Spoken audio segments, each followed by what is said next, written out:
दोस्तों, हिंद महासागर में भारत ने ऐसा दिमागी खेल खेला है कि चीन के बड़े बड़े रणनीतिकार भी समझ नहीं पा रहे कि आखिर हुआ क्या है।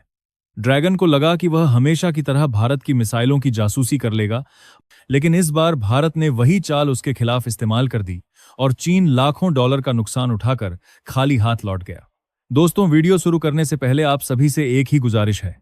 अगर हमारे चैनल में नए हैं तो चैनल को जरूर सब्सक्राइब कर ले, ताकि हमारी बहुत बहुत बेइज्जती करी वीडियो आप तक पहुंचती रहे। तो कहानी शुरू होती है बंगाल की खाड़ी से, जहां भारत ने एक लंबी दूरी की मिसाइल टेस्टिंग के लिए नोटम जारी किया।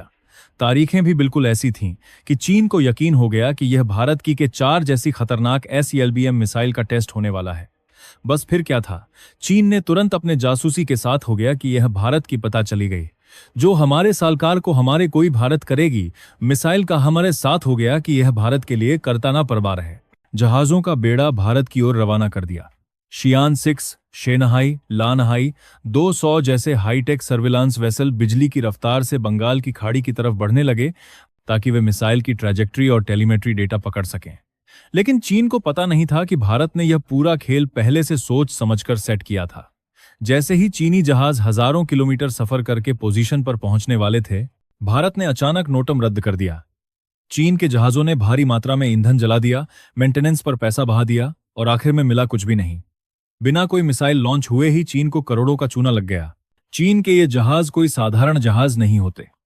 इनमें उन्नत एंटीना, सेंसर और हाइड्रोग्राफिक सिस्टम लगे होते हैं, जिनका संचालन बेहद महंगा होता है। 50-100 तक क्रू मेंबर्स, भारी भरकम उपकरण और समुद्र में लंबा सफर, हर मिनट पैसा फूंकने जैसा। भारत ने बस एक नोटम जारी करके ऐसा माहौल बना दिया कि चीन खुद दौड़ पड़ा और बुरी तरह फंस गए। इसे ही कहते हैं बिना एक भी गोली चलाए दुश्मन को कमजोर करना। चीन की हालत इसीलिए भी खराब हुई क्योंकि भारत ने हर तरफ से उसे घेर लिया।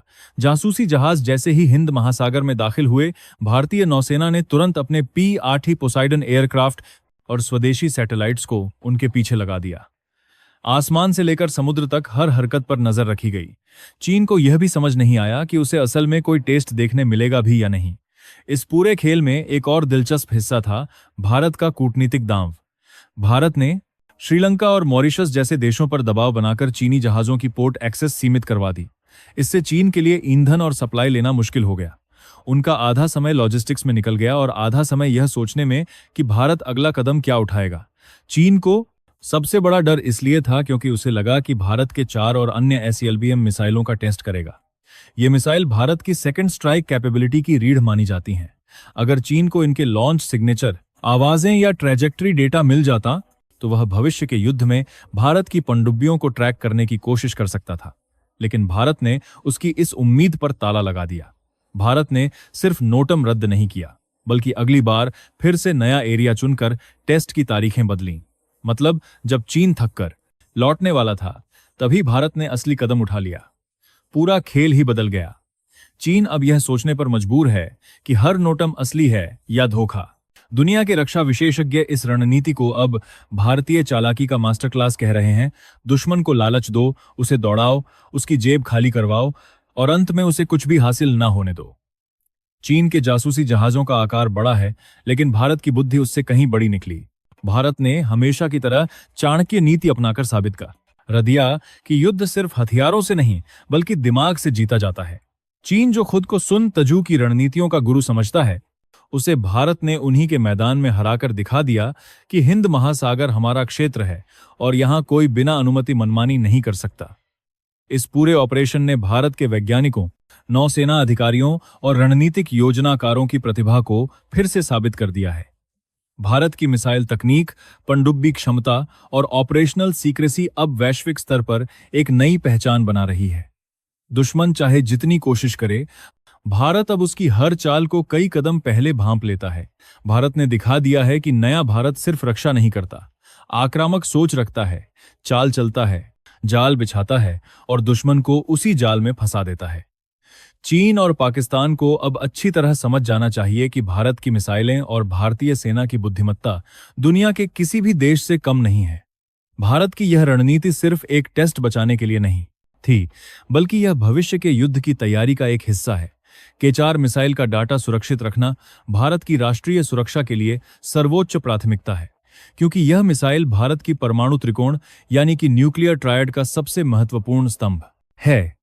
अगर दुश्मन को इसके प्रोपल्शन, सिग्नेचर या इकोस्टिक सिग्नेचर यानी कि लॉन्च के समय होने वाली आवाज की जानकारी मिल जाए तो वह युद्ध के समय हमारी पनडुब्बियों को ट्रैक कर सकता है। इसीलिए भारत ने इतना बड़ा जाल बिछाया और चीन को उसमें फंसाया। अब चीन को यह समझ नहीं आ रहा है कि भारत का अगला कदम क्या होगा। क्या अगला नोट असली होगा या वह भी एक धोखा होगा? यह संशय की स्थिति ही भारत की सबसे बड़ी जीत है। जी हां दोस्तों, इस पूरे घटनाक्रम के बाद चीन की हालत देखकर साफ समझ आता है कि भारत अब पुराने नियमों से न ही खेलता। पहले जहां भारत रक्षात्मक रणनीति अपनाता था, अब वह पहल करते हुए दुश्मन को उसके ही खेल में मात दे रहा है। चीन को लगा था कि उसकी समुद्री जासूसी क्षमता दुनिया में सबसे उन्नत है, लेकिन भारत ने यह भरोसा मिनटों में तोड़कर रख दिया। इसी दौरान चीन की परेशानियां और बढ़ गईं। जब उसके जहाजों की गतिविधियां दुनिया भर के ओपन सोर्स इंटेलिजेंस प्लेटफॉर्म पर एक्सपोज हो गईं। हर जहाज की लोकेशन, स्पीड, दिशा और टेस्ट एरिया की तरफ उनकी अचानक बढ़ती हुई चाल सब कुछ सार्वजनिक हो गया। इससे चीन की अंतर्राष्ट्रीय छवि और खराब हुई। दुनिया को पता चल गया कि चीन अनुसंधान के नाम पर खुलेआम दूसरे देशों की सैन्य क्षमताओं की जासूसी करता है। भारत ने इस स्थिति का फायदा उठाकर अंतर्राष्ट्रीय मंचों पर चीन की ड्यूल यूज कूटनीति को बेनकाब किया। कई देशों ने यह सवाल उठाना शुरू कर दिया कि आखिर क्यों चीन के ये जहाज हर बार मिसाइल टेस्ट वाले इलाकों में ही घूमते नजर आते हैं। इससे चीन की वही के बाद में आज 20 के बाद बात कर एक बीजेपी हमाने रणनीति उस पर ही भारी पड़ गई, जिसमें वह वैज्ञानिक अनुसंधान का ढोंग करता था। चीन को इस समय जो सबसे बड़ा झटका लगा वह यह कि उसके जहाजों की पूरी मेहनत के बावजूद उसे भारत की मिसाइल क्षमता का एक भी डेटा पॉइंट नहीं मिला। भारत ने जिस तरह अपनी जानकारी को सुरक्षित रखा, वह विश्व स्तरीय सैन्य गोपनीयता का उदाहरण बन गया है। आधुनिक युद्धों में डेटा ही असली हथियार है और भारत ने यह साबित कर दिया है कि वह इस क्षेत्र में भी दुनिया के बड़े देशों के बराबर खड़ा है। भारत के इस ऑपरेशन के बाद भारतीय नौसेना ने हिंद महासागर में अपनी मॉनिटरिंग और भी तेज कर दी है। कई स्रोतों का कहना है कि अंडमान और निकोबार कमांड ने समुद्र में मौजूद चीनी जहाजों के हर सेंटीमीटर मूवमेंट को रिकॉर्ड किया और जरूरत पड़ने पर उनका रास्ता ब्लॉक करने की भी तैयारी कर ली थी। भारत ने यह भी सुनिश्चित किया कि चीन चाहे किसी भी तरफ से घुसने की कोशिश करे, उसे भारतीय गश्ती विमानों और जहाजों से टकराना ही पड़ेगा। इसके अलावा भारत ने इस पूरे ऑपरेशन में जिस तरीके से तकनीक का उपयोग किया, उसने दुनिया को दिखा दिया कि भारतीय रक्षा अनुसंधान और सैटेलाइट निगरानी क्षमता कितनी मजबूत हो गई है। स्वदेशी सैटेलाइट नेटवर्क ने चीन के हर जहाज की लाइव ट्रैकिंग की, जिससे नौसेना को मिनट दर मिनट की जानकारी मिलती रही और रणनीति उसी हिसाब से बनाई गई। भारत के इस कदम से चीन के रणनीतिकारों में डर बैठ गया है। अब अगर भारत अगली बार भी कोई नोटम जारी करता है तो चीन को समझ नहीं आएगा कि यह असली है या फिर एक नई चाल। उसे जहाज भेजना भी पड़ेगा, क्योंकि अगर वह डेटा मिस कर गया और भारत ने सचमुच मिसाइल टेस्ट कर दिया तो उस नुकसान की भरपाई नहीं हो सकती। लेकिन भेजने का मतलब फिर वही खर्च, वही सफर, वही ईंधन और वही रिस्क कि भारत आखिरी समय में टेस्ट रद्द कर सकता है। इस असमंजस ने चीन की जासूसी क्षमताओं को अंदर से खोखला कर दिया है। दूसरी तरफ भारत इस स्थिति का हर संभव फायदा उठा रहा है। मिसाइल टेस्टिंग के लिए भारत अब नए नए कॉरिडोर चुन रहा है ताकि चीन को किसी भी तरह की स्थिर जानकारी ना मिले। यह रणनीति आने वाले समय में भारत को और भी सुरक्षित बनाएगी, क्योंकि दुश्मन यह है भारत में किसी तरह का पास्ट नहीं समझ पाएगा कि भारत किस दिशा में विकास कर रहा है।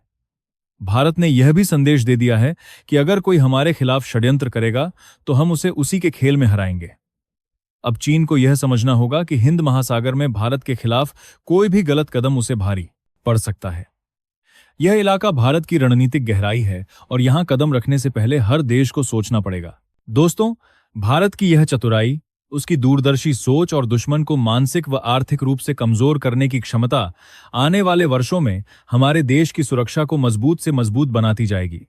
यह नई पीढ़ी का भारत है जो सिर्फ रक्षा नहीं करता, यह मानसिक अभिनव को काम करते हुए बल्कि जरूरत पड़ने पर दुश्मन की नींद भी उड़ा देता है। आप बताइए, क्या भारत को आगे भी ऐसी रणनीतियां अपनानी चाहिए? क्या आपको लगता है कि यह हिंद महासागर में भारत की बढ़ती शक्ति का संकेत है? अगर आप भी मानते हैं कि भारत ने चीन को चारों खाने चित कर दिया, तो कमेंट में दिल से लिखिए जय हिंद।